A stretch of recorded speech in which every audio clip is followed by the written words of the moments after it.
Good morning. Dewayne here, Dry Creek Wrangler School. It's a Sunday morning on the last day of September. As you can see, it's kind of cloudy and overcast. It's chilly and there's a bit of breeze blowing, and fall is here.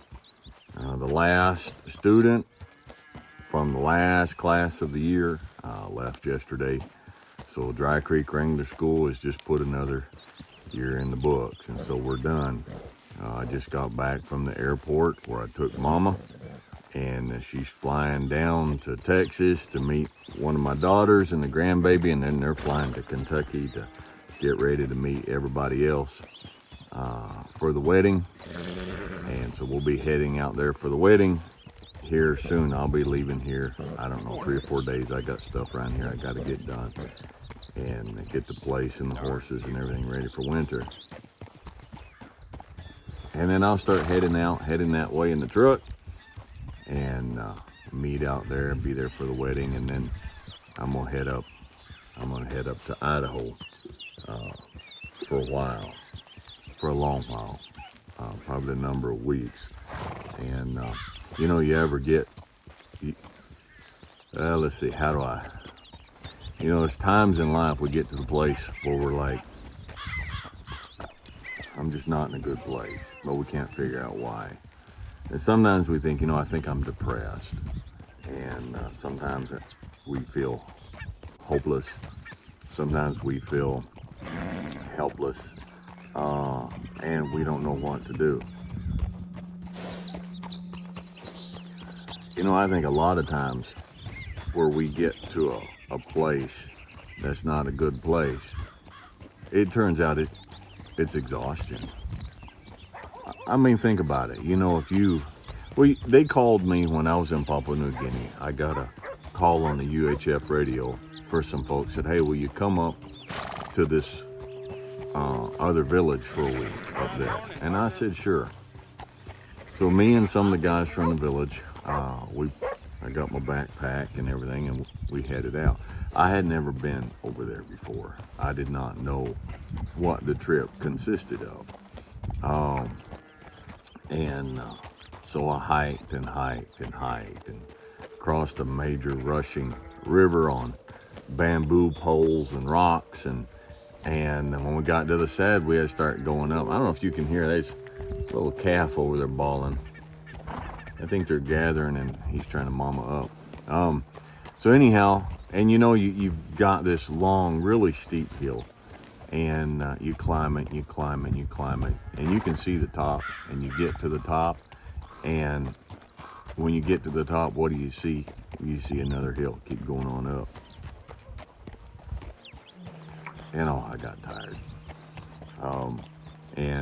I didn't take into account, like I said, I didn't know what I had ahead of me, and I didn't eat right that morning. I didn't have good breakfast, and I just got exhausted. And I knew I had a ways to go. So I stopped and I rested for about 5 minutes. I mean, I really didn't have a whole lot of choice. If I didn't stop and sit down, I was going to stop and fall down. I was exhausted. And so I'd sit down and catch my breath and get up and go a little more, and then stop and sit down. And it got to the point, it's like, I'm never going to reach the top. It's too far away. It's just too hopeless. But I kept going. And I stopped for just a little bit and let the quivering in my leg muscles settle down and catch my breath and keep going. And I made it all the way that evening into that village like that. And you know what I did when I got to the village? I took my shoes off, took my socks off, and I went in and I sat down, and I rested for good. But I didn't rest for good until I got to my destination. But the point is, I had to rest along the way, or I wasn't going to get to my destination. And there's physical exhaustion. We do things in life. If you work out, or you play ball, or you run, or you bicycle, or work, whatever you do. I mean, there's physical exhaustion, But there's also mental exhaustion and emotional exhaustion. And, you know, sometimes we need to figure out what is exhausting me. What has made me feel completely drained? I have nothing left to give. Well, sometimes it's not physical. Sometimes it's just you're in a mental situation, and you have been for a long time, or you're in a mental situation, and you have been for a long time, or you're in a spiritual situation, and you have been for a long time, and you haven't stopped doing it. Now, if you're going to rest from physical exhaustion, you need to rest for a period from physical activity. Not rocket science. Makes sense, right? You have to stop doing what it is that is exhausting you so that you can come back to doing it again. Well, if you are mentally exhausted, then you need to put that down for a little bit and until you can rest from it. If you're emotionally exhausted, then you need to step away from what has got you to that point long enough to rest, to recover, and then come back to it. And then come back to it. All right? I don't know if you're familiar with a book written a long time ago by a fellow named John Bunyan called Pilgrim's Progress. Now, there's a pilgrim in there, and he's got a long journey ahead of him. And he just hadn't been on the journey very long, and he's got one of these mountains to climb. And he gets partway up this mountain, and he's exhausted. And there's a little arbor there for wayfarers to stop and rest. So he stops. And the rest is so good, and the arbor is so pleasant, and everything's so nice. He lays down, takes a nap. When he wakes up, it's way up late in the day. And it causes him a whole lot of trouble and a whole lot of grief. Not because he rested, but because he decided that resting was more long-term than it should have or to been. All right? So maybe you and your spouse are just exhausted. Maybe this marriage situation is wearing you out. Well, instead of quitting and turning around and going back, maybe you guys just need a rest. Maybe you just need a break. A break from the marriage. Now, I know people, all right, and that doesn't mean breaking up. I'm not talking about separating. Quickly up here fuzzing. And I'm dang sure not talking about immorality, okay? I'm not talking about any of that. But you know, sometimes it's like, honey, why don't you just go visit your sister for about a week? We won't text. We won't. Horses are fun. We won't. Okay, let's just take a break with the full-on understanding that we're resting in order to come back and to continue on this journey. All right, maybe, fellas, maybe you need to just go camping for a week. All right, maybe you need to go hunting. Quickly, go on. Quit fuzzing with that gate. Probably just messed up my video pounding on this board. But you may just need a break. Mama, you stay at home mom, you got 3 kids, you hadn't been a mom, you know, for the last 20 years, and it's starting to get to you. And it's going to exhaust you. And we get exhausted, we fall down. Maybe you need to find, if you've got good parents or good in-laws, maybe you need to set it up so you can take the children over to somebody that you love and trust, and then go take 4 or 5 days with your husband and just rest. Rest from what is exhausting you. resting with the understanding that after I have rested for a little bit, I will come back and pick up my burden and carry on.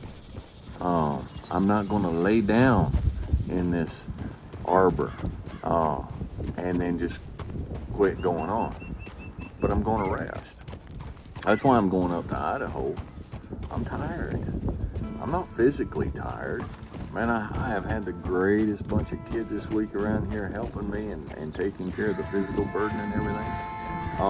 But I'm not a overly social fella in a natural state.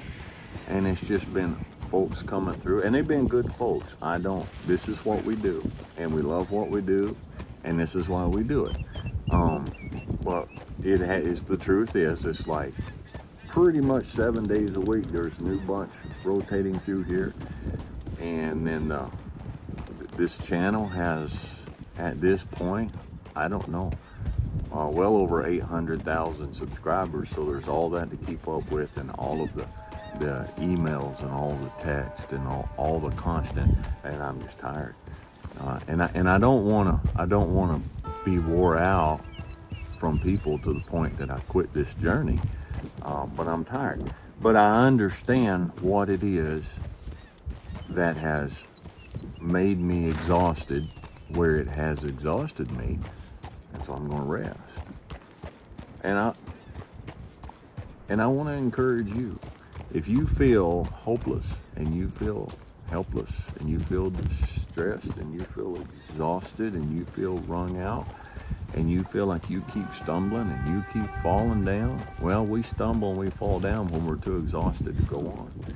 And we get too exhausted to go on when we don't just stop and take little rests. Okay? It's like vacation jobs. I hope this wind isn't messing up the sound too much. It's like vacation jobs. You know, vacation is the word vacate. And to vacate is to leave. And not just leave your job for a period of time, but leave that stress. But we plan it weeks in advance. People will plan their vacation when they finally get time off to recharge and recoup and recover.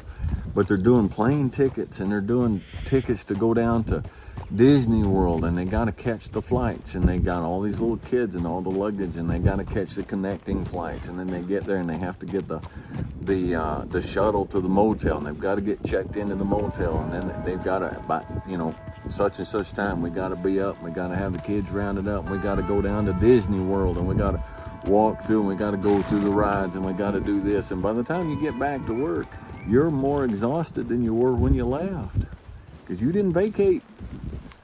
You didn't vacate. Vacation does not mean entertainment. Resting does not mean entertainment. It means resting. Okay? So, anyhow, I hope that you find the rest. All right? Rest with the understanding that I'm catching my breath so I can come back and continue on my journey. So I can continue doing what I'm doing. All right? But rest. Okay? Whether it's mental, emotional, or physical. Don't wear yourself out to the point that you're no good to anybody, including yourself. All right? So I always tell, because I always get asked, Brick House Maduro. I don't think there's much else this morning, so I'm just gonna call this off here. Be logical. All right, be reasonable. Be safe. And rest. We'll catch you guys next time.